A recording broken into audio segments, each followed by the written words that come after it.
W Clement stone बताते हैं, यदि सफल होने के लिए किसी व्यवस्था की आवश्यकता पड़ती है तो यह मान लेना अत्यंत आवश्यक है कि उस सफलता का मंत्र स्वत प्रेरणा है। यह स्वत प्रेरणा कभी भी मनुष्य को पराजय नहीं दिला सकती। हर एक या तो तथ्य है या निर्देश। वे अवचेतन मन को पहले ही प्रभावित कर चुके होते हैं, और जब भी आप अवचेतन मन को निर्देश देते हैं तब ये तथ्य या प्रेरणा काम करते हैं। इसलिए जो निर्देश आपके लिए महत्वपूर्ण और लाभकारी है उन्हें याद कर लीजिए।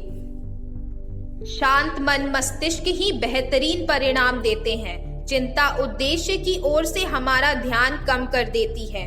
हम एक लक्ष्य पर अपना ध्यान तभी केंद्रित कर सकते हैं जब हम शारीरिक व मानसिक रूप से उस क्रियाकलाप पर समर्पित हो और अपनी पूरी चिंतन शक्ति उस पर लगा दें। कई बार समय भी अपनी प्रासंगिकता खो देता है और व्यक्ति घड़ी के समय का भान छोड़ देता है। कई बार घंटे भी मिनटों में बदल जाते हैं और कई बार आप मिनटों में कार्य निपटा लेते हैं जिन्हें पहले करने में कई घंटे लग जाते थे, और वह भी तब जब हम बहुभार कार्य कुशल होते। मेरे पास अपने बंदर दिमाग को व्यस्त रखने का अच्छा उपाय है, खासकर जब मेरा दिमाग उस काम को करने नहीं देता जिसे मुझे प्राथमिकता देनी चाहिए। मैं अपने दिमाग में चल रही नई संकल्पनाओं और विचारों को सूचीबद्ध कर लेती हूँ, चाहे वह किसी को जन्मदिवस की शुभकामनाएं हो, चाहे घर के बाहर के काम, चाहे डॉक्टर के साथ तय किया गया समय। मैं सब एक कागज पर लिख लेती हूँ, स्वयं से वादा करके कि प्राथमिकता अपेक्षित कार्य पूरा करके मैं इस कार्य सूची पर लौटूंगी।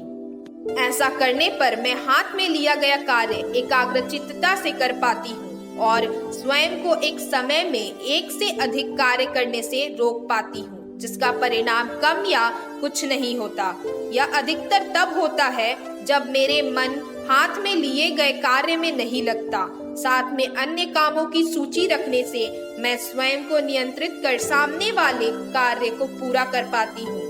यह मेरे मन के दूसरे आत्म को याद दिलाता है कि विकर्षण या विषयांतर होकर काम नहीं चलेगा। कार्य संपूर्ण होने तक लक्ष्य को नहीं भूलना है। एकाग्रचित्तता से कार्य किए गए बगैर मन की शांति भी हासिल नहीं होती। यदि हमें जीवन में शांति, धैर्य और शाश्वतता का आनंद लेना है तो स्वयं को याद दिलाना पड़ेगा कि कार्य करना ही उस इमारत की नींव है जो हमें युवावस्था में रखनी है। कर्म ही हमारी आत्मा को घिसकर हमें अपने व्यक्तित्व को निखारने का समय देता है। मनुष्य के अस्तित्व की पहचान उसके कर्मों से ही है।